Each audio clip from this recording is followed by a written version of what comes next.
सदाशिवसमारम्भां शङ्कराचार्यमध्यमाम् अस्मदाचार्यपर्यन्तां वन्दे गुरुपरम्परां श्रुतिस्मृतिपुराणानामालयं करुणालयं नमामि भगवत्पादं शङ्करं लोकशङ्करं शङ्करं शङ्कराचार्यं केशवं बादरायणं सूत्रभाष्यकृतौ वन्दे भगवन्तौ पुनः पुनः ईश्वरो गुरुरात्मेति मूर्तिभेदविभागिने व्योमवद्व्याप्तदेहाय दक्षिणामूर्तये नमः। श्रीचिद्घनगणेशाय नमो मह्यं सुखं नित्यं सत्प्रकाशं व्यापकं नामरूपयोधिष्ठानं बुद्ध्यबुद्ध्यं बुद्धेर्दृक्यत्वनिर्मलम् अपारं सर्ववेदान्तवेद्यं प्रत्यक्परं तदेवान्नमत्वमिति निश्चितामतिः।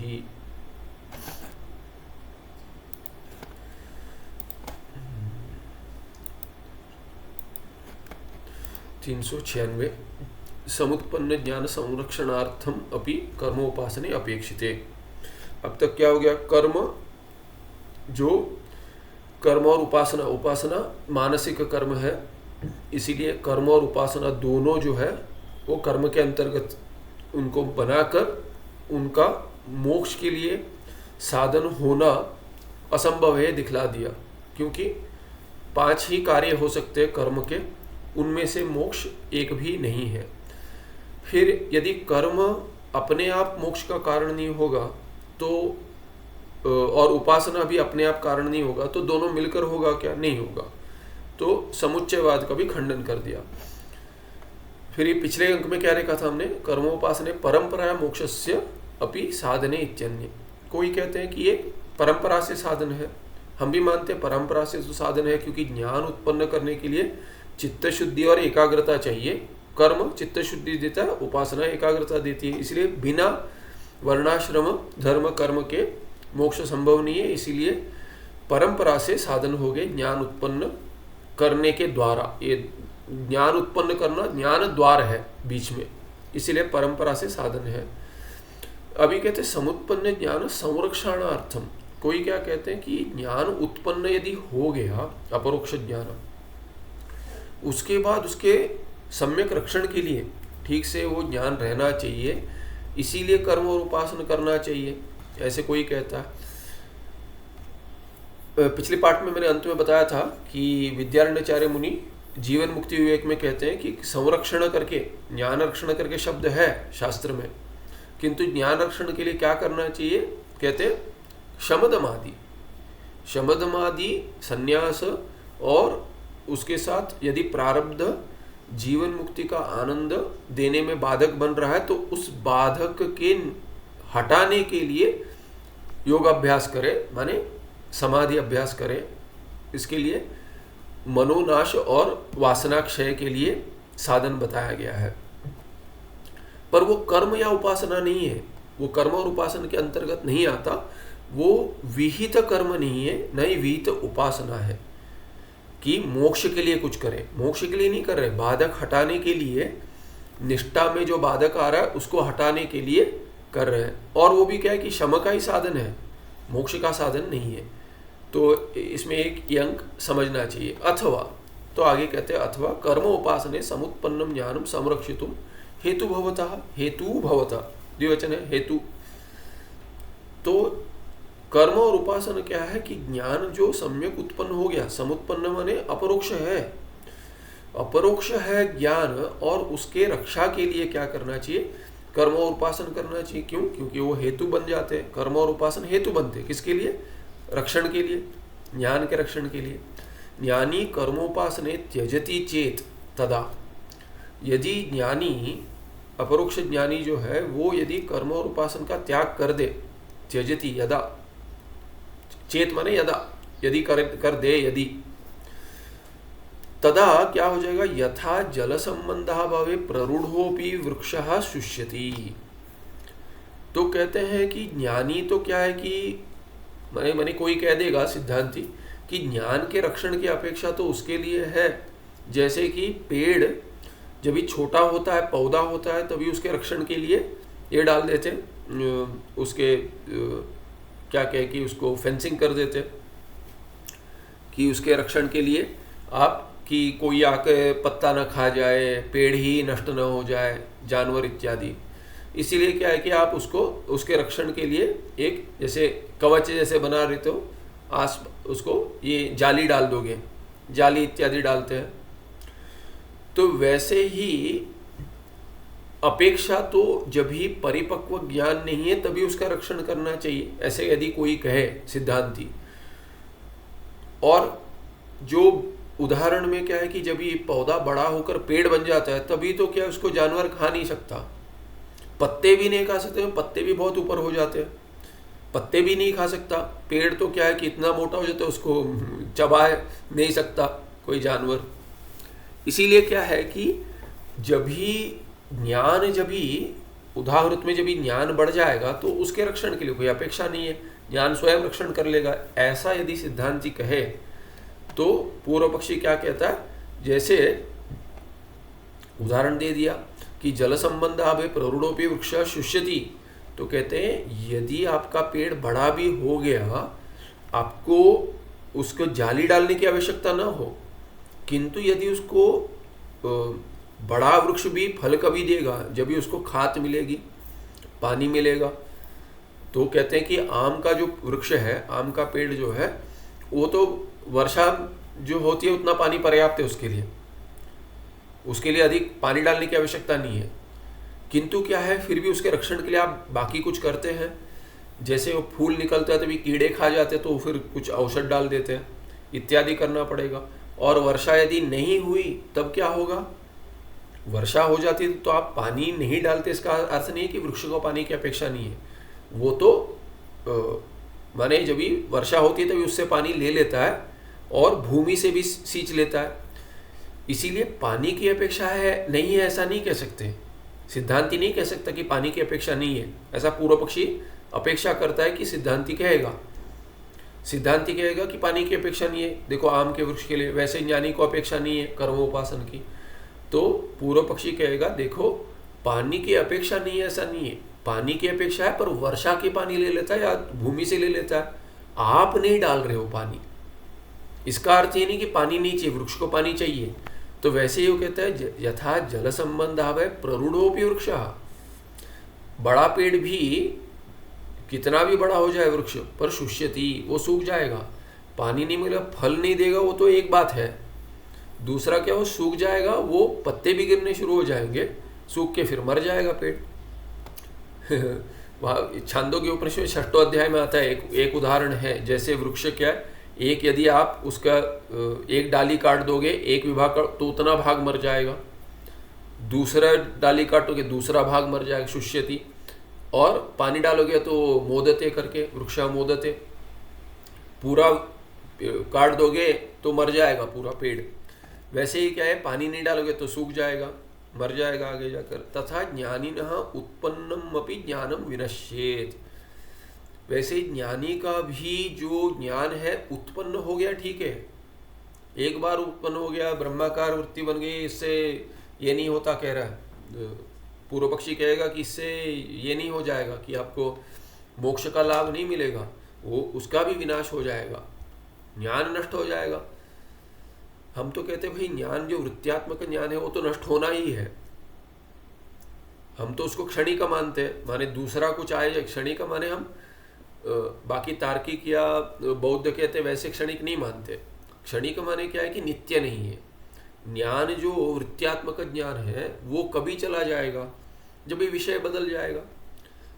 जब ये ब्रह्म विषय है तो ये ब्रह्माकार वृत्ति बन रही है, ब्रह्म से भिक्षा विषय बन गई, भिक्षा के लिए जा रहा है ज्ञानी, तो भिक्षा विषय बन गई तो उसका एक साथ दो वृत्तियां नहीं होंगी, तभी क्या है कि वो ब्रह्माकार वृत्ति हट जाएगी, विषय भिक्षा का विषय है तभी वो चलेगा। ऐसे हम तो उसको वैसे भी मानते हैं कि वृत्ति का काम है अज्ञान का नाश करना। यदि अज्ञान का नाश हो गया उसके बाद हम वृत्ति की अपेक्षा नहीं करते, हो जाए तो अच्छा है, नहीं हो तो भी ठीक है, बाकी वृत्ति बनती है वो विक्षेप नहीं करेगा, दिखाई देगा प्रपंच वैसे ही, किंतु क्या है कि वो प्रपंच में सत्यत्व भाव नहीं होगा और मिथ्यात्व का निश्चय पहले हो चुका है, इसीलिए मिथ्यात्व का विचार नहीं करना पड़ेगा, ब्रह्म से अभिन्न नहीं दिखेगा वो। मिथ्या माने क्या है कि मुझसे अभिन्न नहीं है, मुझसे भिन्न नहीं है, क्षमा कीजिए, मुझसे भिन्न नहीं है, अभिन्न दिखेगा। मेरे स्वरूप से ये शरीर आदि भिन्न नहीं है, यही मिथ्यात्व निश्चय है। ये हो गया है ज्ञान से। तो इसीलिए एकमेव अद्वितीय ज्ञान जो भी हो गया ब्रह्म का, अहम किम रूप ब्रह्म, किम रूपम ब्रह्म अस्मि, कहेगा कि मैं अद्वितीय ब्रह्म हूँ। यदि एकमेव अद्वितीय ब्रह्म हूँ मैं, तो मुझसे भिन्न कुछ नहीं है। तो प्रपंच यदि दिखेगा तो भी क्या है, सुनाई देगा, रसन से ग्रहण होगा तो भी मुझसे भिन्न ऐसे ग्रहण नहीं होगा। बुद्धि में बुद्धि भी क्या है कि अपनी बुद्धि भी अपने से भिन्न, स्वरूप से भिन्न ऐसे नहीं, पर बुद्धि में ऐसे ऐसे विक्षेप नहीं बनेगा उसमें जिसको शोभनाध्यास कहते हैं, वो नहीं होता है। अध्यास नहीं होता कि इसमें अरे ये मुझसे भिन्न ये मिल जाए तो मैं पूर्ण हो जाऊंगा, इत्यादि विक्षेप नहीं होता। विक्षेप अपना माने भ्रम का कार्य नहीं कर पाता। तो यहाँ पे क्या कह रहे, तथा ज्ञानी न भी उत्पन्नम ज्ञानम विनश्यत करके ज्ञान नष्ट हो जाएगा, ऐसे पूर्व पक्षी कहेगा। देखिए, घट की वृत्ति का नाश हो गया, घटा सामने दिख रहा है, घट की वृत्ति का नाश हो गया। अभी सामने घट है ऐसे दिखाई नहीं देगा, क्योंकि आप पट की ओर दृष्टि चलेगी। इससे क्या है कि आप घट का सामने घट है ये ज्ञान भले ही चला जाए, अभी सामने तो घट नहीं है, पट है, किंतु घट को तो आप जानते हो, घट का ज्ञान नष्ट नहीं होगा। मैं घट को जानता हूं या जानती हूं, ये जो अंश है घट के स्वरूप का ज्ञान नष्ट नहीं होगा, वृत्ति नष्ट होगी। इसीलिए आप समझना चाहिए कि वृत्त्यात्मक ज्ञान नष्ट होने से भी स्वरूप का ज्ञान नष्ट नहीं होता है, क्योंकि अज्ञान तो हटा दिया उसने। यदि अज्ञान नहीं हटा है कि ये रज्जु है कि सर्प है, ऐसे जब ये ज्ञान होगा तभी, माने क्या है कि ये मन का खेल है, विक्षेप कर रहा है कि रज्जु है कि सर्प है, पता नहीं, सर्प की भ्रांति हो गई और दूसरी ओर ज्ञान ये भटक गया, तो रज्जु का ज्ञान नहीं है। रज्जु क्या है पता है, पर उस स्थल में रज्जु है ऐसा नहीं पता उसको, या ये क्या है ये पता नहीं है। विषय कुछ लेकर आए, दिखा दिए, नया कुछ है, पता है क्या है, पता है, तो बोलते नहीं पता ये क्या है। मैंने कोई फल लेके आता है नया कुछ, आजकल तो बहुत सारे एग्जॉटिक फल बिकते हैं, तो देखकर ही लगता है कि रंग बिरंगी, ये कैसे रंग है, क्या है ये, क्या है ये, खाते हैं कि मैंने वो प्लास्टिक का इसमें अलंकार के लगते हैं, वो भी समझ में नहीं आता, ऐसे फल बिकते हैं। तो पूछना पड़ता है कभी कभी ये करते क्या है, खाते कैसे इसको, छिलके के साथ कहेंगे, छिलका निकलता है, क्या है पता नहीं।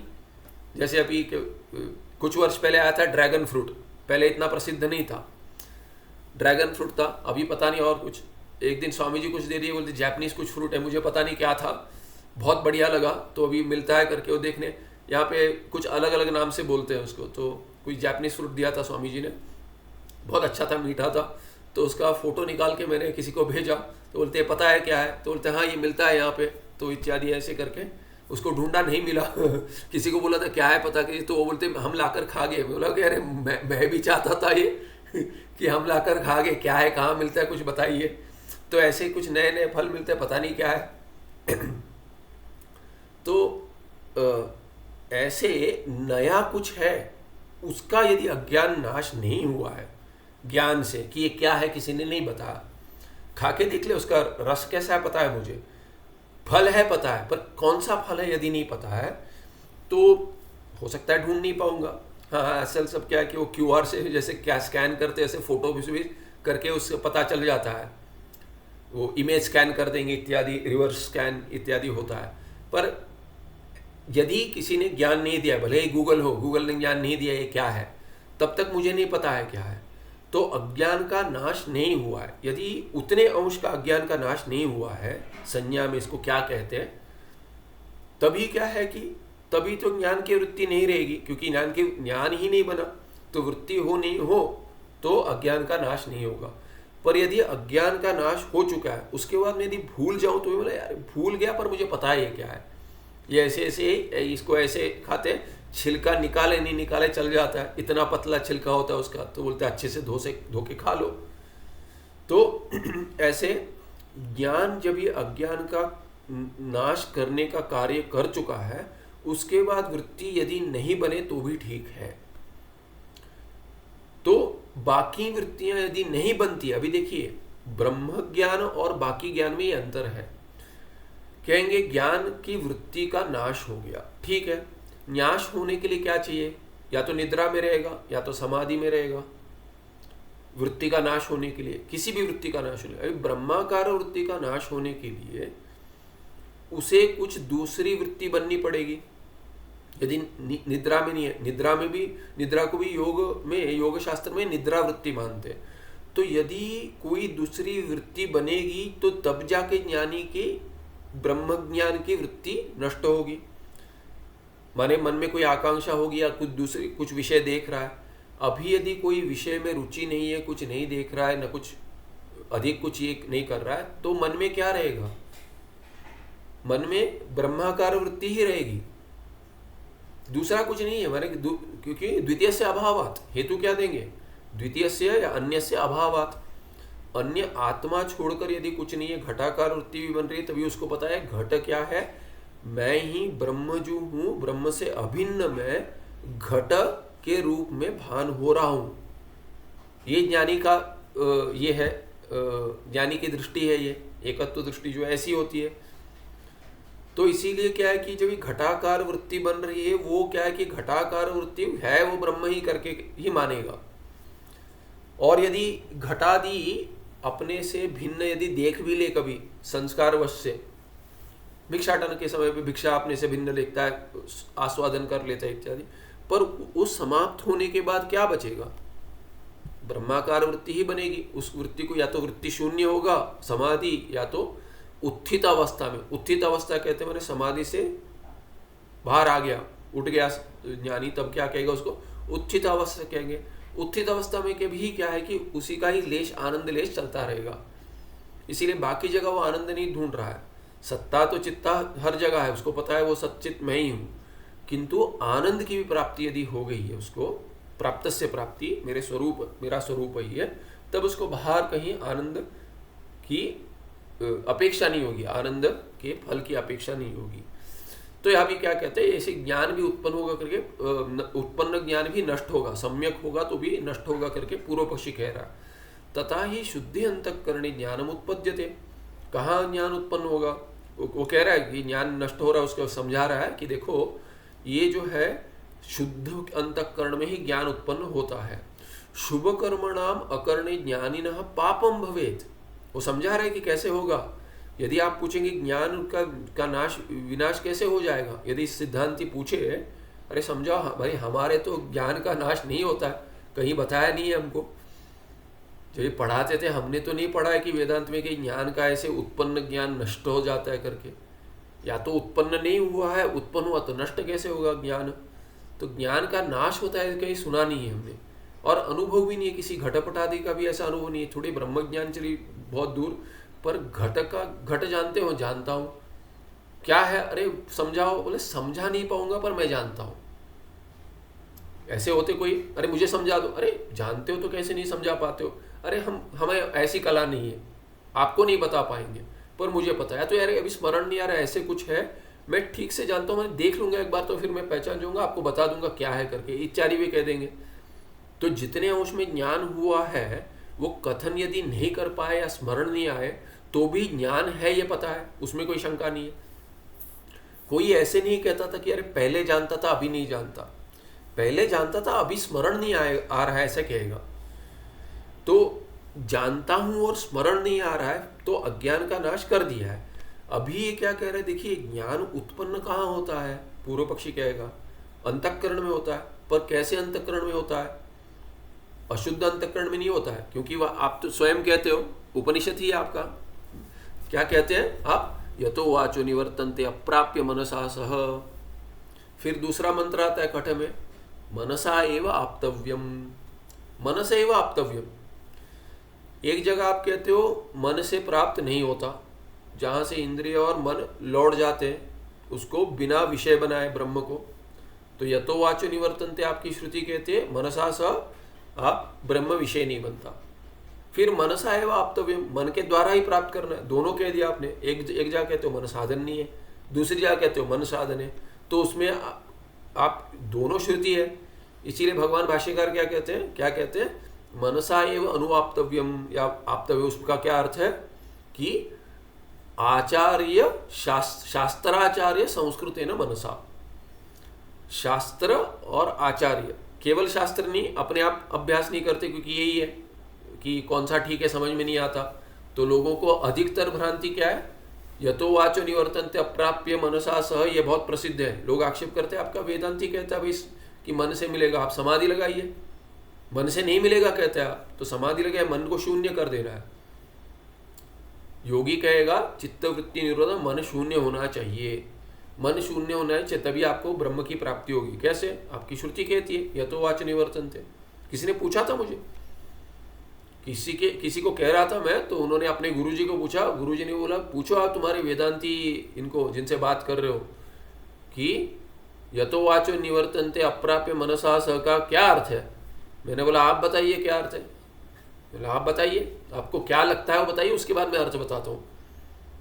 फिर मैंने बोला अच्छा दूसरी ये श्रुति है ना, उपनिषद सुना है ना आपने, दूसरा सुना है क्या उपनिषद? मैंने बोला मनसा एव अनुआप्तव्यम, मनसा एव आप्तव्यम प्राप्तव्यम, मन से ही प्राप्त किया जाता है। उसका अर्थ ये सुना है आपने?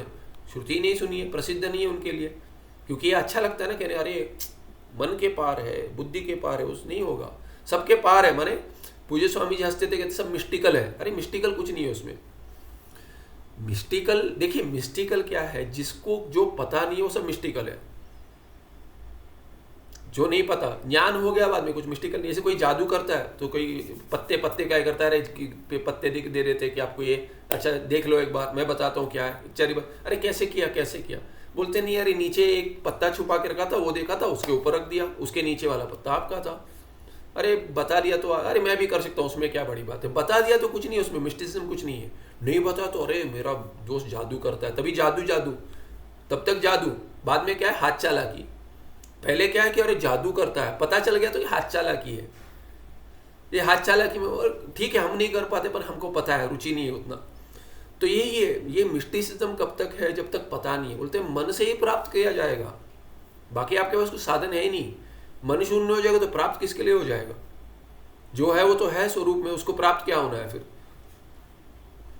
वेदांत तो बताता है कि मन से भिन्न हो तुम, तो मन शून्य हो जाएगा, तुम तो वैसे ही हो। सुषुप्ति में हर बार होता है, मन शून्य हो जाता है, क्या प्राप्त होता है? कुछ नहीं, ज्ञान से ही प्राप्त होगा। सुषुप्ति में मन शून्य होने पर भी मैं था, आनंद स्वरूप में था, सत्स्वरूप में था, चित्त स्वरूप में, ये ज्ञान है। ये समाधि नहीं देगी आपको।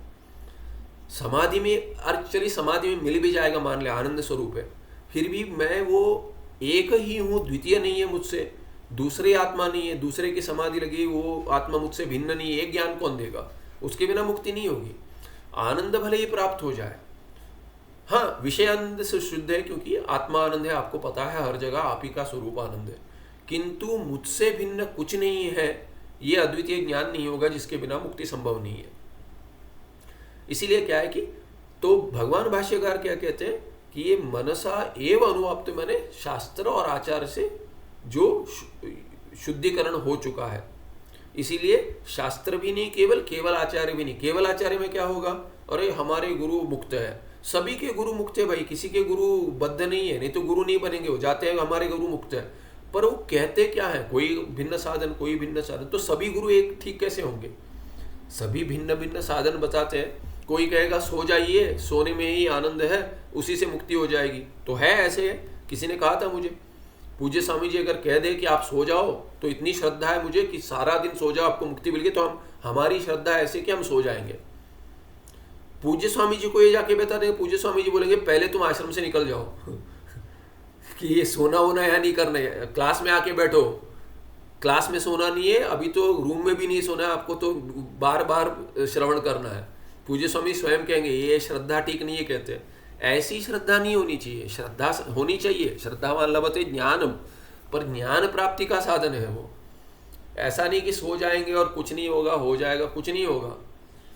पूज्य स्वामी जी का शरीर शांत हो जाएगा, आपका शरीर शांत हो जाएगा, और उसके बाद पुनर्जन्म हो जाएगा आपका। पूज्य स्वामी जी को कुछ नहीं जाता तो इसीलिए क्या, और वो कहीं कहेंगे भी नहीं, ये श्रद्धा प्रकट करने का ये होगा, आप कह देंगे कि ऐसी श्रद्धा है मैंने, ठीक है, पर अधिक भी मत कीजिए ऐसी कि वो गुरु ही माने नहीं आपका। गुरु ही आप कह दे कि अरे ये किसने सिखाया भाई आपको कि ऐसी श्रद्धा मुझ में रखो करके, हमने कभी नहीं सिखाया। इसीलिए क्या है कि ये इसीलिए केवल आचार्य से नहीं होगा और ना ही केवल शास्त्र से। शास्त्र और आचार्य दोनों से जो संस्कृत मन है, कठ में भाष्य है भगवान भाष्यकार का, इस पे कहते हैं कि कठोपनिषद में कि उससे होगा। तो अभी क्या होगा, यतो वाचो निवर्तन्ते अप्राप्य मनसा स, एक श्रुति है वो कहती है कि मन से नहीं होगा। माने क्या है कि शास्त्र और आचार्य से जो संस्कृत मन नहीं है उससे नहीं, उससे प्राप्त नहीं होगा।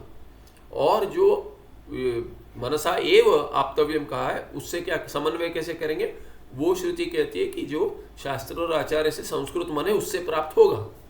वो कारण है, एक साधन नहीं है दूसरा साधन है, मन एक ही है किंतु एक में चित्त शुद्ध नहीं है, दूसरे क्या है चित्त शुद्ध है।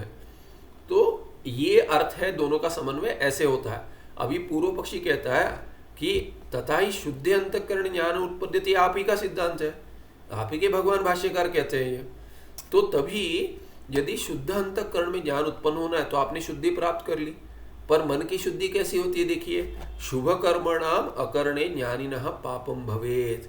यदि शुभ कर्म माने पुण्य प्राप्ति के कर्म यदि आप नहीं करोगे, नित्य नैमित्तिक इत्यादि कर्म नहीं करोगे, तो ज्ञानी होने से भी ज्ञानी को पाप होगा। पाप होगा तो अंतःकरण अशुद्ध हो जाएगा, फिर कहाँ रहेगा ज्ञान आपका। अंतःकरण शुद्ध होगा तभी को आपको ज्ञान मिलेगा ना। तो अशुद्ध हो गया, आपने मान लिया, ज्ञान उत्पन्न हो गया, आप सम्यक ज्ञानी बन गए। अभी क्या कि आपने कर्म का त्याग कर दिया, बोलेंगे हम विद्वत संन्यास लेंगे, तब आपके याज्ञवल्क्य जैसे लिए थे आप दिखा देंगे और आप ले लेंगे संन्यास, फिर कर्म छूट जाएगा, उसी को संन्यास कहेंगे। यदि कर्म छूट जाएगा तो आपको पाप लगेगा, पाप लगेगा तो अंतःकरण अशुद्ध हो जाएगा, अंतःकरण अशुद्ध हो जाएगा तो ज्ञान कहाँ रहेगा। लगता तो ठीक है, तर्क लगाया भाई साहब, बोल तो ठीक रहे हैं, लगता तो ठीक है कि हाँ भाई डरा दिया, अभी तो क्यों संन्यास लेंगे, नहीं लेंगे, हम तो त्याग कर देंगे, मैंने संन्यास का ही त्याग कर देंगे, जो त्याग है उसी त्याग का त्याग कर देंगे, ऐसे लगेगा। उपासना अकरणे ज्ञानिनः चित्तम पुनरपि चांचल्यम भजेत। वैसे ही क्या है कि आपने एकाग्रता प्राप्त कर ली उपासना से, और बाद में कहते हैं अभी काम निकाल लिया, अभी कहते नहीं चाहिए, तो वो बदला लेगा। उपासना नहीं करोगे तो आपको चंचलता दे देगा। तो ऐसे होगा ना कि मित्र से सब, अरे मित्र मित्र कहोगे, friend in need is a friend in deed, अरे आओ आओ बहुत काम है बाहर, आइए। वो कहेगा ठीक है यार, अब उसके बाद भी मित्र रहूंगा नहीं रहूंगा, बोलते नहीं अभी मेरा काम हो गया। ऐसे बहुत होते हैं। वो कहेगा फ्रेंड इन नीड, बाद में वो कहेगा मुझे भी चाहिए मित्रता, मुझे मेरा भी काम है, तभी कहेगा friend in need is no friend of mine, दूर रहो। उसको कहेगा आप मेरे दोस्त नहीं, क्यों, मेरा हो गया काम, अभी आपका आप करो। बहुत होते हैं अपना काम करा लेते बाद में।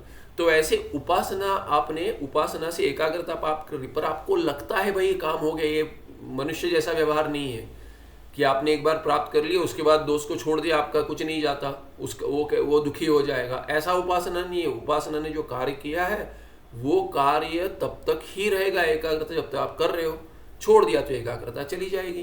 तो उपासना अकरणे ज्ञानिनः चित्तम पुनरपि चांचल्यम भजेत। एकाग्रता न भजेत, एकाग्रम न भजेत, किंतु क्या होगा, चांचल्य आ जाएगा, चंचल हो जाएगा, फिर रोना पड़ेगा आपको। जैसे अर्जुन कहता है कि चित क्या है, चंचलम ही मन कृष्ण कहेगा, फिर कहोगे आप, तो पहले क्या है कि आप अरे मैं कृष्ण हूँ करके आप भी मैं भी अभेद में चले जाएंगे, फिर क्या है कि वो उपासना छोड़ देंगे, फिर चंचलम ही मन कृष्ण।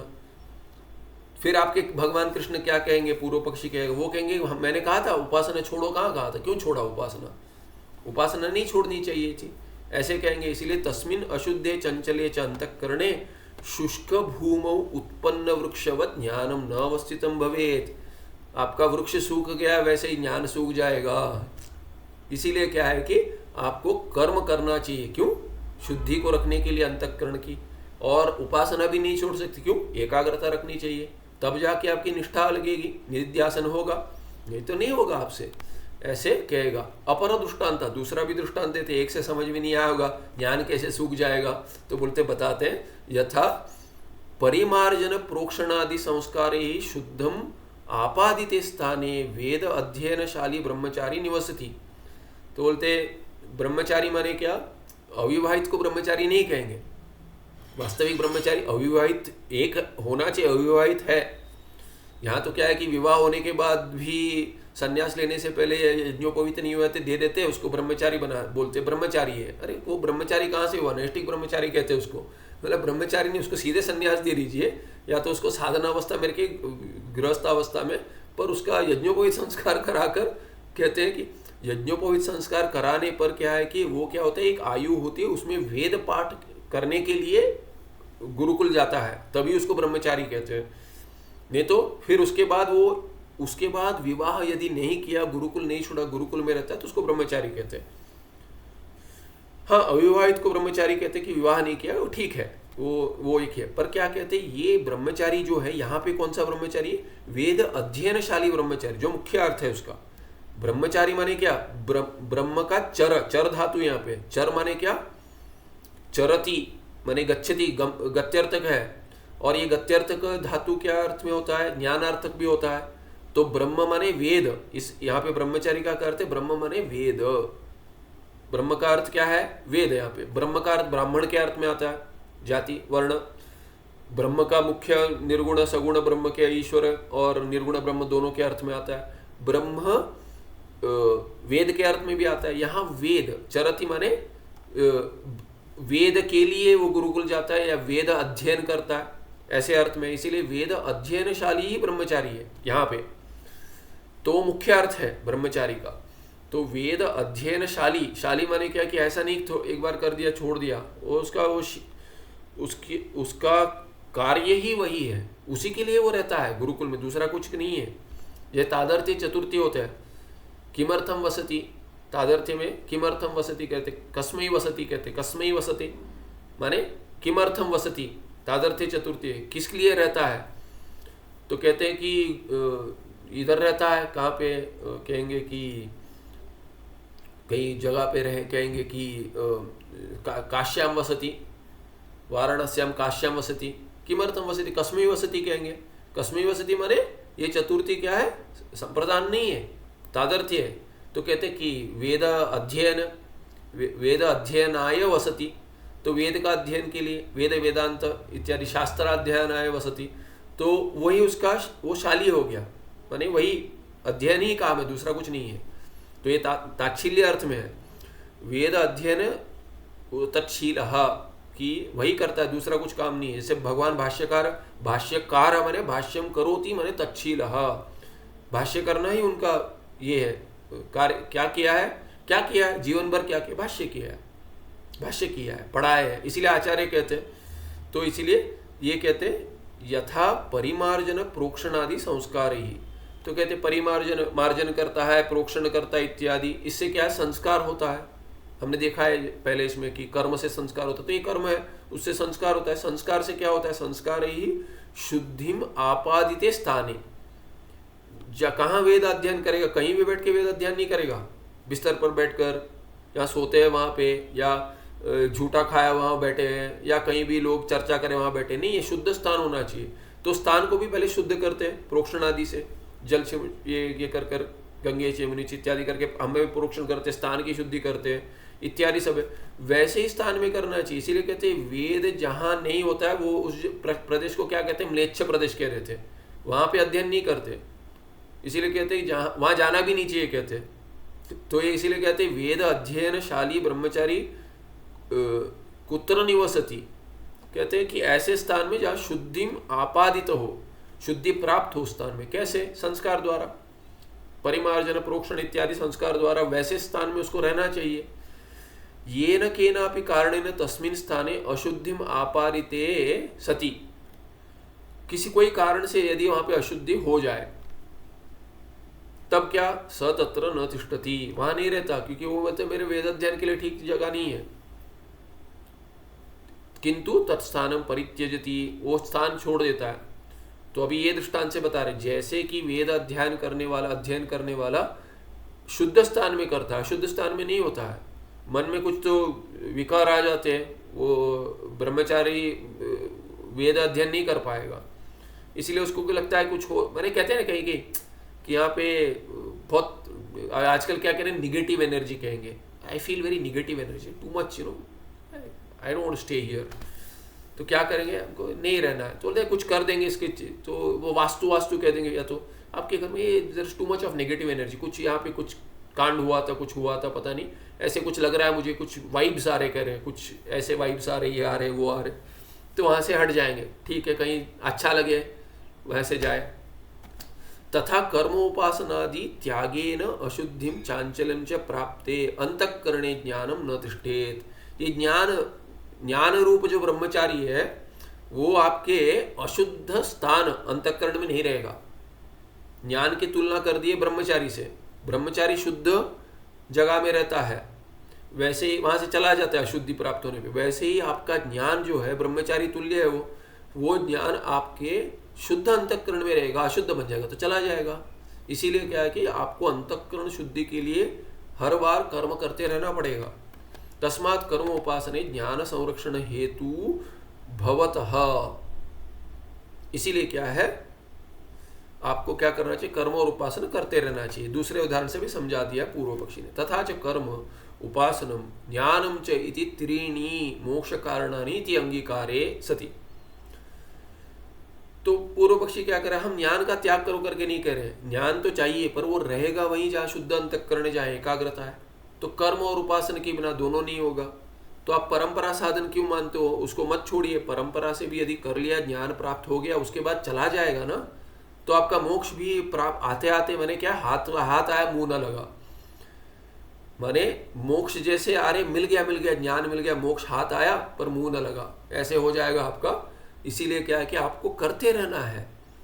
मोक्ष मिलने तक आपको कर्म नहीं छोड़ना है। ये ज्ञान नहीं देगा, चला जाएगा, भाग जाएगा, आपको लगेगा हो गया, चला जाएगा। इसीलिए क्या है कि मत छोड़िए कर्म और उपासना। ज्ञान संसर्षण हेतु भूते, ये वही हेतु है। ये आपको ज्ञान प्राप्ति कराने वाले जो उसी को छोड़ रहे हो, ऐसे होता है कहीं। परोपकारी है उनका ही त्याग कर दिया आपने, देखिए कैसे वेदांती हो आप, ये होता है। और आपने आपको बहुत श्रेष्ठ मानते हो। केवलम ज्ञानम मोक्ष से हेतु इति अंगिक, तो कहते हैं इसीलिए कर्मोपासने ज्ञान रक्षण हेतु भूते केवलम ज्ञानम मोक्ष से हेतु इति अंगीकारे च। माने कर्म उपासना ज्ञान तीनों त्रीणी मोक्ष कारणानि इति अंगीकारे, ये मान ले तो कर्म उपासने ज्ञान रक्षण हेतु भूते केवलम ज्ञानम मोक्ष से हेतु इति अंगीकारे च। और कर्म उपासने ज्ञान के संरक्षण हेतु है, परंपरा से साधन माने। परंपरा से साधन जो हो गए वो ज्ञान के संरक्षण के लिए चाहिए। केवलम ज्ञानम मोक्ष से हेतु इति अंगीकारे च, माने ज्ञान ही केवल मोक्ष का कारण है। पहला पक्ष क्या है कि तीनों कारण है मोक्ष का। दूसरा पक्ष है ज्ञान ही मोक्ष का कारण है, पर उस पक्ष में भी, दूसरे पक्ष में भी क्या है, कर्मोपासने ज्ञान रक्षण हेतु भूते, ज्ञान रक्षण के लिए तो दोनों चाहिए। इसीलिए आप मानते हो परंपरा से साधन है, परंपरा से साधन मानते हो आप सिद्धांती। इसीलिए ज्ञान उत्पन्न होने के बाद या होने से पहले ही मोक्ष के लिए आप त्याग कर देते हो, उसका कर्म उपासन का त्याग कर देते हो। आप बोले परंपरा से साधन है, जब भी चित्त शुद्धि मिल गई ज्ञान उत्पन्न होने से पहले त्याग देते हो, या ज्ञान उत्पन्न होने के बाद त्याग देते हो। माने पहले पक्ष में आपका क्या हो गया, उसमें सिद्धांति क्या कर देता है, या तो विविदिशा संन्यास लेता है या तो विद्वत संन्यास लेता है। चित्त शुद्धि मिल गई तो ज्ञान के लिए वो कर्म का त्याग कर केवल श्रवणादि साधन करता है, तो तभी वो विविदिशा संन्यास ले लेता है।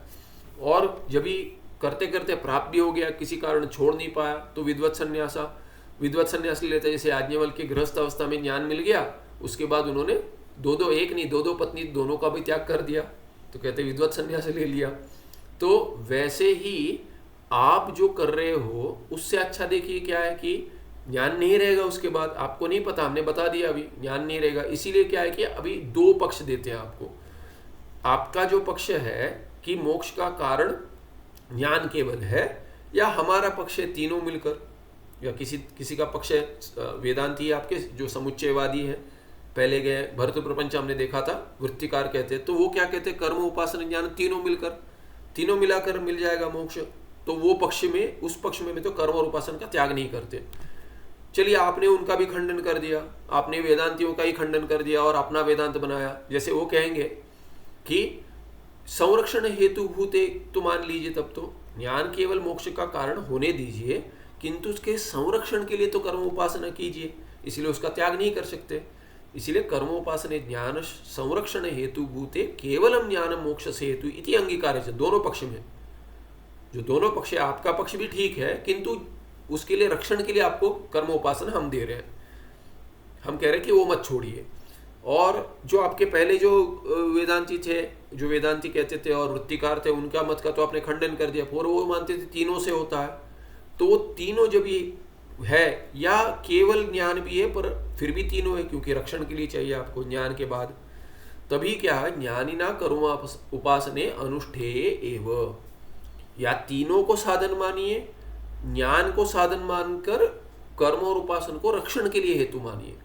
उन किसी भी पक्ष में लेंगे तो भी छोड़ना नहीं है कर्म और उपासन, इसलिए अनुष्ठान करना ही चाहिए। अनुष्ठेय कर्तव्यत्वेन, अनुष्ठेय में यह प्रत्यय योग्यता है, उसमें अनुष्ठान की योग्यता, अनुष्ठान का कर्तव्यत्व दिखा रहा है। कार्यम अनुष्ठानम कर्तव्यम, ऐसा अर्थ है। एवं अयम समुच्चयवाद इत्युच्यते, इसको समुच्चयवाद कहते हैं। वो समुच्चय आप किस कारण से कर रहे हो, वो कारण भिन्न होगा। हेतु क्या है, क्यों करते हैं। कोई कहेगा मैं अरे रक्षण के लिए करता हूँ, ज्ञान तो हो गया भाई। दूसरा कहेगा अरे ज्ञान उत्पन्न उसी से होगा इसीलिए कर रहा हूँ। या मोक्ष के लिए कर्म और उपासन भी कारण बनते हैं, ज्ञान होते हुए भी मैं नहीं छोड़ सकता, इसीलिए मोक्ष जब तक नहीं मिलेगा तब तक नहीं छोड़ूंगा। या तो ये पक्ष ले लीजिए, या तो दूसरा पक्ष जिसमें रक्षण के लिए कर रहा हूँ, ज्ञान तो है मेरे पास पर रक्षण के लिए चाहिए। दोनों पक्षों को भी समुच्चयवाद ही कहेंगे। समुच्चयवाद है, ये क्रम समुच्चयवाद नहीं। क्रम तो सिद्धांति मानता है, परंपरा साधन नहीं कह रहे, ये साथ में करना चाहिए। समसमुच्चयवाद है या समुच्चयवाद है। अभी उसका खंडन करते हैं। पहले देखा क्या हेतु है, अविरोधित्वात्। क्यों नहीं करते हम कर्म और उपासन का त्याग, क्यों करते हैं, अविरोधित्वात्। इसका ज्ञान के साथ, इसके अज्ञान के साथ विरोध नहीं है। ज्ञान के साथ विरोध है, अज्ञान के साथ विरोध नहीं। या तो कहेंगे क्या है कि अज्ञान अविरोधित्वात्, ये हेतु देंगे। या तो क्या कहेंगे, ज्ञान विरोधित्वात्, ज्ञान के साथ विरोध है। ज्ञान का रक्षण कौन करेगा, तो यहाँ हेतु क्या देंगे। पहले हमने देखा है अज्ञान का अविरोधी है, ये पहले हेतु देखा है हमने। अभी सिद्धांति क्या हेतु देगा, अरे ज्ञान के रक्षण के लिए उसको रखेंगे जिसका विरोध है। बोलते हैं अरे तुम मेरा रक्षण करना ठीक से, ऐसे सिक्योरिटी गार्ड को रखा है जो स्वयं मारना चाहता है आपको, उसको तो आप सिक्योरिटी गार्ड नहीं बनाओगे ना। जो आपके घर में चोरी करना चाहते हैं उसको थोड़ी बनाओगे आप। आपको जो आपका विरोधी जो है उसको तो आप रक्षण के लिए नहीं रखोगे। कहेंगे देश का विरोधी है, उसको हम रक्षा मंत्री बना देंगे, नहीं करता कोई। तो ये हेतु है। कर्म उपासनयोः ज्ञानेन सह विरोध इति पूर्वोक्त आक्षेपाणाम समाधानम। क्या समाधान देते हैं, देखिए भाई कर्म और उपासन ज्ञान का रक्षण नहीं कर पाएगा, उत्पन्न करना तो बहुत दूर, वो रक्षण भी नहीं कर पाएगा। क्यों, उसका विरोध है, ज्ञान के साथ विरोध है। वृत्त्यात्मक जो ज्ञान है उसके साथ विरोध है, वो बनने ही नहीं देगा। क्योंकि कर्म में आपको भेद चाहिए, कारक भेद चाहिए। ज्ञान क्या कहता है, कारक सब चूर्ण करता है, देखा है तो हमने।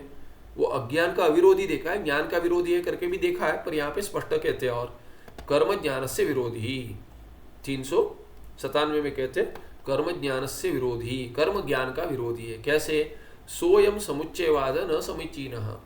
ये समुच्चयवाद आपका समसमुच्चय जो ठीक नहीं कहता है सिद्धांति पूर्व पक्षी को। येषां देह अतिरिक्त आत्मज्ञानम नास्ति तेषां कर्म न संभवति। जिसके लिए देह से अतिरिक्त आत्मज्ञान नहीं है उसको कर्म नहीं कर पाएगा।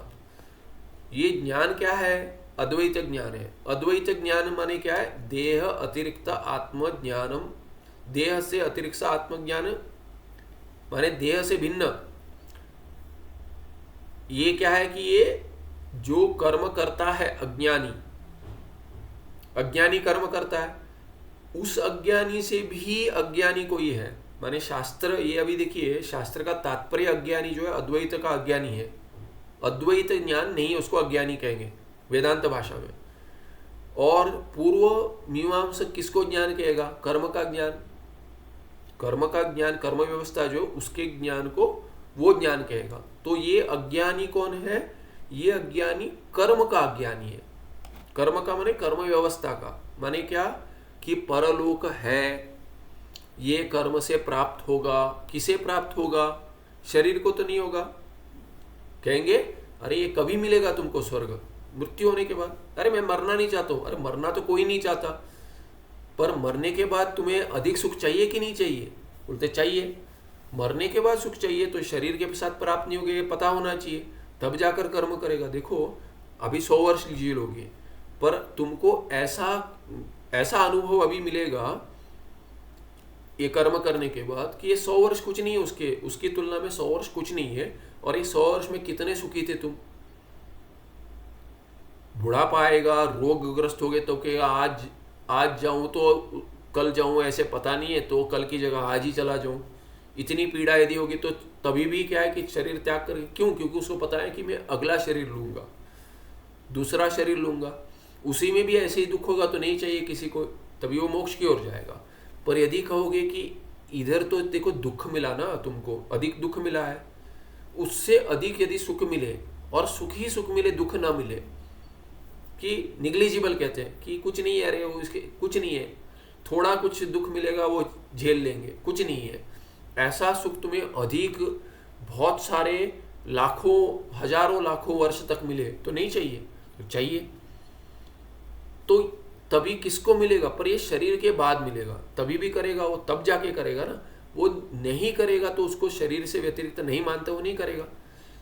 अरे भस्मीभूतस्य देह से पुनरागमनम कुतः, कि यदि भस्म हो गया, जला दिया शरीर, वो शरीर फिर कहाँ आएगा? यदि ऐसा नास्तिक है, ऐसा चार्वाक है, तो वो तो कर्म नहीं करेगा।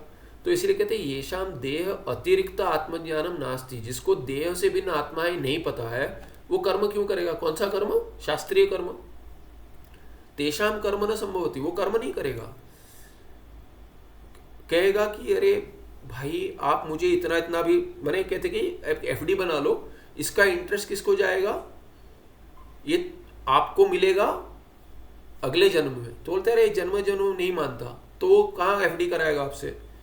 वैसे ये एफडी इंटरेस्ट जमा कर रहा है, पुण्य कमा रहा है, वैदिक कर्म करेगा। कहते कि आपको स्वर्गलोक देह के बाद मिलेगा। बोलते हैं देह के साथ, देह मैं ही हूँ, ब्राह्मण क्षत्रिय इत्यादि जो हूँ मैं मानता हूँ, मैं ही हूँ, मुझसे भिन्न कुछ नहीं है, मैं ही हूँ, ये शरीर से भिन्न कुछ नहीं हूँ। मैं शरीर मानता हूँ, शरीर से भिन्न नहीं मानता है, तो उसको कर्म क्यों करेगा? वैदिक कर्म नहीं करेगा, न संभवती। जन्मांतरे भोगाय ही कर्म अनुष्ठीयते, इस जन्म के बाद दूसरे किसी जन्म में उसको भोग चाहिए, इसलिए कर्म करता है वो। अरे ये जन्म तो खराब हो गया, अगले जन्म अच्छा हो जाए इसलिए पुण्य कर, तो भगवान अगला जन्म अच्छा देना। कहते हैं कोई, अरे इस जन्म में ऐसा पति मिला है, अगले जन्म में ऐसा नहीं चाहिए। कहते 7 जन्म मिलेगा, कोई कहते हो 7 जन्म तक होता है बंधन, बोलते नहीं चाहिए, यही 7वां जन्म मानकर अगला में दूसरा दे दीजिए, वो कहेंगे, ऐसे कहते हैं। तो इसीलिए कि जन्मांतरे भोगा ही कर्म अनुष्ठीयते, वो मानते हैं कि भाई शरीर से भिन्न आत्मा मैं हूँ, उनके लिए ही होगा, बाकी कर्म नहीं करेगा कोई। देहस्तु अग्निना दह्यते, उस देह को तो जला देते हैं। तस्मात् देहेन जन्मांतर भोगो न सिद्ध्यति, तो ये जन्मांतर भोग इस देह से तो नहीं होगा, दूसरे देह से होगा, या तो सूक्ष्म कोई थोड़ा कुछ स्थूल पर इससे सूक्ष्म होगा उसमें भोग होगा, या तो कोई स्थूल शरीर मिलेगा जैसे इस लोक में फिर आएगा तभी। तो इसलिए तस्मात् देहेन, देहेन माने एतद् देहेन, ये जो देह है उससे जन्मांतर भोग तो नहीं होगा, न सिद्ध्यति। तस्मात् देहातिरिक्त आत्मज्ञानम कर्मण हेतु, दूसरे देह से प्राप्त होगा कि उसमें प्राप्त होगा, इसीलिए आपको वो देह प्राप्त करना पड़ेगा, ये देह छोड़ना पड़ेगा, तो आप इस शरीर से देह से भिन्न हो, ये ज्ञान होना चाहिए, श्रद्धा भी होनी चाहिए। इसीलिए कर्म का हेतु क्या है? देह से अतिरिक्त आत्मज्ञानम। तो ये द्वैती जो कहते हैं कि भाई शरीर से भिन्न हूं मैं, शरीर से भिन्न हूं, समाधि लगा के पता चल रहा है, बोलते भाई वो कर्मकांडी को ही पता है, आपने कौन सा नया दर्शन बना दिया। या द्वैती वेदांती है, आपने कोई भी दर्शन बना, आत्मा शरीर से भिन्न है कह रहे हो ना, हमको तो पता है। कर्मकांडी कह रहे इसके लिए मैं ये क्यों लगाऊंगा, समाधि क्यों लगाऊंगा, मुझे पता है मैं भिन्न हूँ, इसीलिए तो मैं कर्म कर रहा हूँ, मुझे पुण्य मिलेगा, ये इसका फल इस जन्म में मिलेगा, ऐसा कोई ये नहीं लिखा नहीं है। कोई कोई है यहाँ फल देगा, कोई कोई ये भिन्न देगा, कहीं भिन्न जन्म में देगा। बहुत सारे अधिक कर्म तो इस जन्म में फलित नहीं होते, वैदिक कर्म तो बिल्कुल नहीं होते, बहुत क्वचित कोई होता है वो फलित होता है। प्रायश्चित कर्म होगा वो नष्ट कर देगा तो फलित हो जाएगा। या कहते हैं कि पुत्रोत्पत्ति के लिए ये दशरथ महाराज ने किया था भगवान राम की प्राप्ति के लिए, तो उनको तो तभी प्राप्त हो गया। किसी किसी ने पुत्र कामिष्टि याग कर दिया, उसको उस जन्म में नहीं प्राप्त हुआ, तो क्या कहते हैं कर्मकांडी, अगले किसी जन्म में हो जाएगा, इस जन्म में नहीं हुआ तो क्या करेंगे, बाधक अधिक है। तो एक बार से फल नहीं मिला तो और नहीं कर सकते, तो अगले जन्म में कभी किसी जन्म में मिलेगा। इस जन्म का धन के लिए अपेक्षा के लिए कर दिया, अरे इतना किया है फिर भी इस जन्म में नहीं मिला, मिलेगा अवश्य मिलेगा। इस जन्म में नहीं मिला तो अगले जन्म में मिलेगा, किसी जन्म में मिलेगा। इसीलिए क्या है कि कोई जन्म ले लेता है बहुत धन वाले घर में, सिल्वर स्पून कह देते हैं, गोल्डन स्पून हो जाएगा, ऐसा भी मिल जाएगा, बॉर्न विथ सिल्वर स्पून कहते हैं। क्यों मिला? उसके पहले उसने उसका कर्म है, उस जन्म में नहीं मिला, बेचारा करते करते ही धन दो मांगते मांगते मर गया, तो जन्म उस ऐसा घर में मिल गया। तस्मात दे माने मांगते मांगते, केवल मांगते नहीं, मांगते माने उसके लिए कर्म किया है, कि अनुष्ठान किया है, लक्ष्मी पूजन इत्यादि किया है, तो कुबेर की पूजा की है, मिल जाएगा। तो कहते हैं कि तस्मात देहातिरिक्त आत्मज्ञानम कर्मणो हेतु, कर्म का हेतु वही है। तस्य देह भिन्न से आत्मनः कर्तृत्व भोक्तृत्व ज्ञानमपि कर्मणो हेतु। तो कहते हैं देह भिन्न आत्मा, ये कर्तृत्व भोक्तृत्व ज्ञान जो है ये भी है उसके साथ। देह भिन्न आत्मा है पर करता है, करता नहीं है तो देह करता है तो भोग आत्मा क्यों करेगा? तो आत्मा यदि करता होगा तभी आत्मा को भोग मिलेगा ना, क्योंकि देह तो मर रहा है। तो उसको केवल देह भिन्न आत्मा का ज्ञान नहीं है, उसको और कुछ ज्ञान चाहिए। करता है आत्मा और भोक्ता, मैं करता हूँ भोक्ता हूँ, पर ये देह से भिन्न, इस देह से भिन्न हूँ, ऐसे जब ज्ञान मिलेगा तो वो भी कर्म का हेतु बनेगा। अयम पुण्य पापयो कर्ता, क्या अहम अहम अहम, क्योंकि कर्तृत्व भोक्तृत्व ज्ञानम आत्मना, आत्मा क्या है? अहम, इसीलिए आत्मना कर्तृत्व भोक्तृत्व माने आत्मा का कर्ता भोक्ता, आत्मा है माने आत्मा मैं हूँ, इसलिए अहम पुण्य पापयो कर्ता। किसका करता हूँ? पुण्य और पाप का करता हूँ। तयो कर्मणो फलम मम भविष्यति, कभी बनेगा अगले जन्म में या स्वर्ग लोक में इत्यादि लोक में कर्म का फल मिलेगा मुझे स्वर्ग आदि लोक में। इति ज्ञानम यस्य अस्ति सैव कर्म करोति, वही वैदिक कर्म करेगा, दूसरा कोई नहीं करेगा। ज्ञानी तो आत्मानम एवं न जानाति। अभी ज्ञानी कौन है? ज्ञानी को ऐसा ज्ञान नहीं है। ज्ञानी को कैसा ज्ञान है? कर्ता भोक्ता मैं नहीं हूँ, अकर्ता अभोक्ता, मैं न करता हूँ न भोक्ता हूँ। करता नहीं हो तो भोक्ता कहाँ से बनूंगा? कर्ता जो है वही भोक्ता बनेगा, यही फॉर्मूला है। तो जो करता है वो भोक्ता बनेगा, उसको यही गणित समझ में आता है। मैं करता नहीं हूँ तो मैं भोक्ता कैसे बनूंगा, और ये भोक्ता नहीं बनूंगा तो मैं कर्म क्यों करूंगा? इसीलिए किंतु उसको ज्ञानी का ज्ञान क्या है? ज्ञानी तू आत्मानम एवं न जानती, तो कैसे जानता है? कीदृशम जानती? किंतु पुण्य पाप सुख दुखादि रहित असंग ब्रह्म रूप एवं आत्मा अस्ति। आत्मा माने मैं, पुण्य पाप, पुण्य देगा सुख, पाप देगा दुख, तो पुण्य पाप कर्ता और सुख दुख भोक्ता इत्यादि जो है उससे रहित असंग ब्रह्म रूप आत्मा मैं हूँ। एवं न और कुछ और नहीं हूँ मैं, इतना ही हूँ मैं, यही हूँ मैं। इतना ही हूँ माने क्या? ब्रह्म पूर्ण है माने इतना ही हूँ नहीं है, पूर्ण रूप हूँ मैं। इसीलिए सुख दुख के लिए पुण्य पाप माने सुख के लिए, दुख के लिए कोई नहीं करता, सुख चाहिए इसलिए पुण्य करता है। तो पुण्य करने की अपेक्षा ही नहीं हो, क्योंकि मैं संपूर्ण आनंद रूप ब्रह्म हूँ, पूर्ण। इति वेदांत जन्यम ज्ञानम ज्ञानिनः अस्ति, उसको ऐसा वेदांत जन्य ज्ञान है। इदम च ज्ञानम कर्मणो न हेतु, कर्मणः हेतु न भवति। ये कैसे कर्म का कारण बनेगा? मैं करता ही नहीं हूँ, भोक्ता नहीं बनूंगा, मैं पूर्ण ब्रह्म हूँ, तो उसमें ऐसे वेदांत ज्ञान के बाद कर्म क्यों करेगा? प्रत्युत कर्मण विरोधी है, कर्म का विरोधी है। रक्षा क्या करेगा? ये रक्षा के लिए चाहिए, कहता है रक्षा कैसे करेगा? माने अरे मैं अकर्ता भोक्ता हूँ, कर्म रक्षा के लिए लिया हो, कहता है ये ज्ञान चला जाए। कर्म रक्षा के लिए लिया जाए, वो क्या कहेगा? तुम करता हो भोक्ता हो, कर्म करो। मैं कह रहा हूँ मैं करता भोक्ता नहीं हूँ, इस ज्ञान के रक्षा के लिए क्या क्या लेके आएंगे? तुम करता नहीं हो, तुम भोगता नहीं। संभव है क्या? कर्म आपको कैसा ज्ञान देकर कर्म कराता है? आपको कहता है तुम करता हो, और मैं चाहता हूं रक्षा किस ज्ञान की? मैं अकर्ता हूं, मैं अकर्ता हूं, इस ज्ञान के रक्षा के लिए लेकर आते हैं जो आपका ब्रेन वॉशिंग करेगा। अर्थ नहीं है उसमें, कोई अर्थ बन रहा है। बोलते कि क्या बोल रहे हो कि ये नहीं बैठ रहा है, गणित नहीं बैठ रहा है। जिसकी रक्षा करना चाहते हो उसके विरोधी को लेके आके बैठे हो कि करेगा ये रक्षा। कैसे करेगा भाई? जो रक्षा करना उससे मुझे डर लग रहा है, वो बाहर बैठा है, बोलते है मुझे ही मारेगा, बाहर जाऊंगा तो। दूसरे को तो छोड़ दीजिए, मुझे ही पहले मारेगा, तो भारी तो ऐसे क्यों रखूंगा मैं, तो कोई अर्थ नहीं बन रहा। तस्मात् ज्ञानिनी कर्म न संभवति, ज्ञानी कर्म नहीं कर पाएगा, क्योंकि उसको कारक भेद चाहिए। कारक कर्ता भोक्ता ज्ञान भी चाहिए और कारक भेद चाहिए। बिना कारक के वो सब एक बन गया, ब्रह्मार्पण ब्रह्म, वो कैसे करेगा कर्म? उपासना कर पाएगा वैसे, पर कर्म नहीं कर पाएगा। वो मिथ्या बुद्धि, उपासना माने क्या? अतस्मिन तद बुद्धि, उसको भी उपासना नहीं कहेंगे, वो भ्रांति लानी पड़ेगी उसको। और ज्ञान के रक्षण के लिए जो यथार्थ ज्ञान है, उसको अयथार्थ ज्ञान रूप भ्रांति क्यों लेके आएगा वो? माने आपको प्रमा के रक्षण के लिए भ्रांति को लेके आओ, ऐसा कोई करता है क्या? प्रमा रूप ज्ञान के रक्षण के लिए भ्रम रूप ज्ञान लेकर आओ, नहीं करता कोई। ऐसा उपासना भी नहीं करेगा। किंच कर्तुः कर्म फलस्य च भेद ज्ञानम कर्मणो हेतु, कर्मणः हेतुः। कर्ता कर्तुः कर्म फलस्य च भेद ज्ञानम कर्म का हेतु है। तो एक तो भेद ज्ञान, कारक भेद ज्ञान होना चाहिए, जो प्राप्त करना है मुझसे भिन्न है इत्यादि, सामग्री भिन्न है, ये सब ज्ञान चाहिए। और कर्म फल मुझसे भिन्न है, ये भी चाहिए कर्ता को। सकर्ता कर्म फलम च ज्ञानिनः स्वात्मनः भिन्नतया न प्रतीयेते।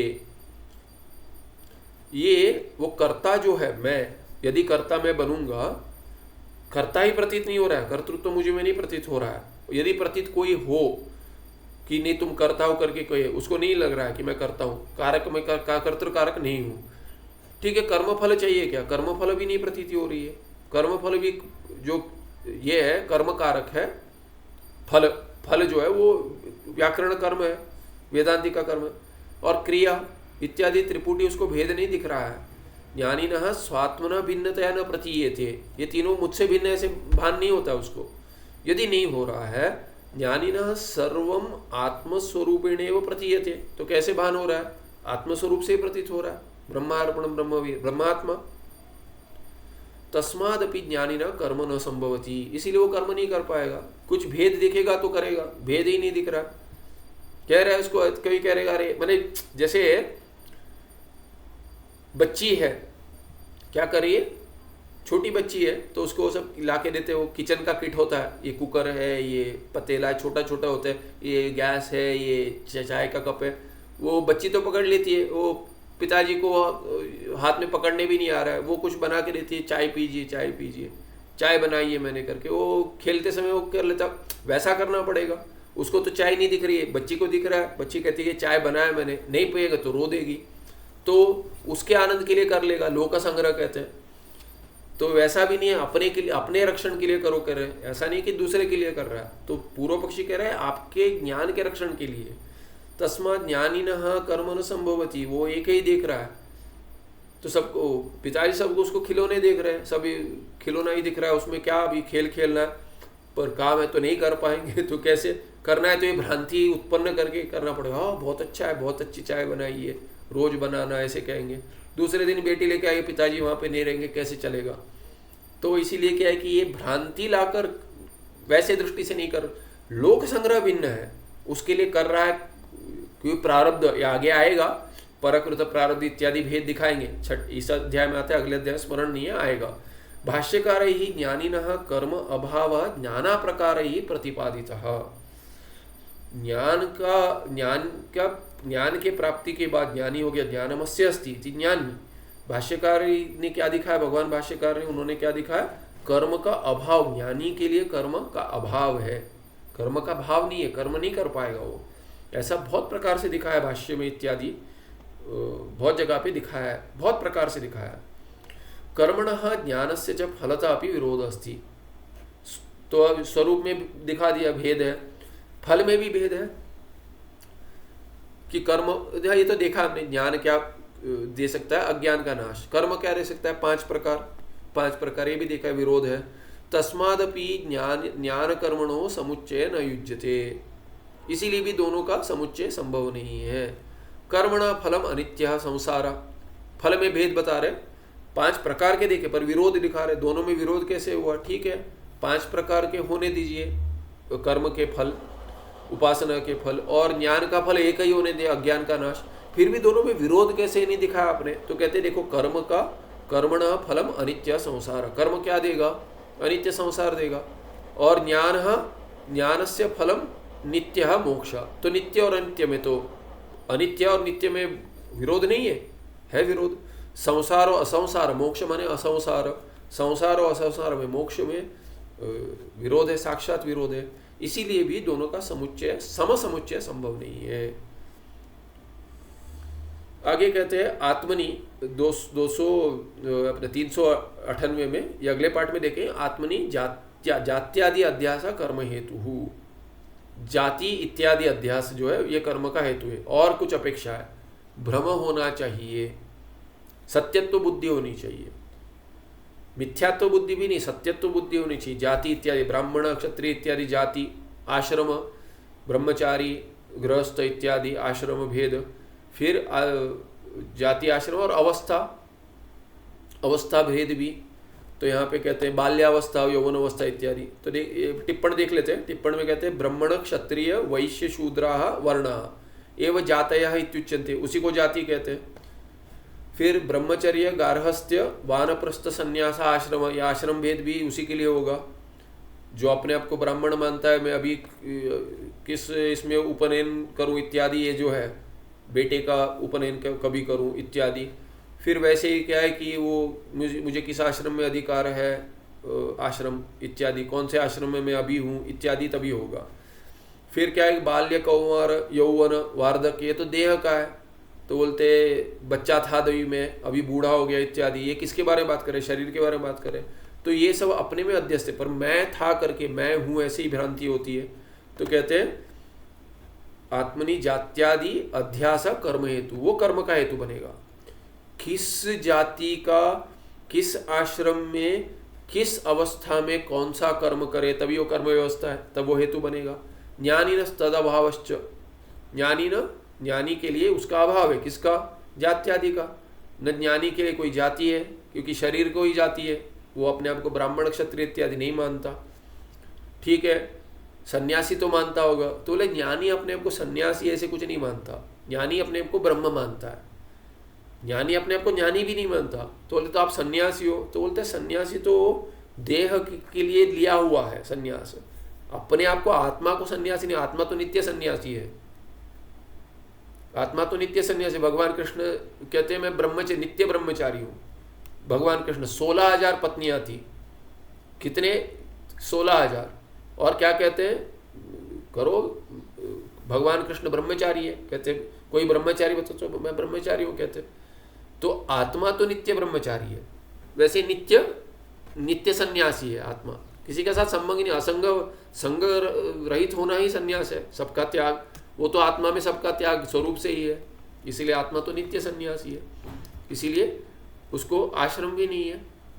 और ज्ञानी के लिए चलिए अवस्था है क्या, अरे बाल्य, बूढ़ापा आ गया, ज्ञानी कहाँ बूढ़ा हो गया, आत्मा न बूढ़ा होता है, न उस बाल अवस्था थी, न यौवन था। इसीलिए आत्मा ब्रह्म जो मानता है ज्ञानी, उसके लिए कोई न जाति है, न आश्रम है, न अवस्था है। आगे ये अगले पाठ में देखेंगे। सुखम नित्यम स्वप्रकाशम व्यापकं नाम रूपे अधिष्ठानम बुद्धे बोध्यम बुद्धेर्दृक्यत्व निर्मलपारम सर्ववेदांत वेद्यम प्रत्यक् परम तदेव अन्नमत्तो नीति में निश्चिता मति। नमस्ते, धन्यवादः।